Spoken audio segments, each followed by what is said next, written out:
we have add this. Then we have to add some style for this. There is a property called time text style, text style. So first we have to add color, colors.red, and font weight.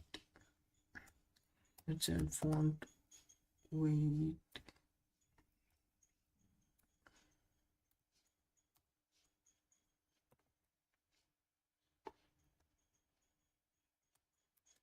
700.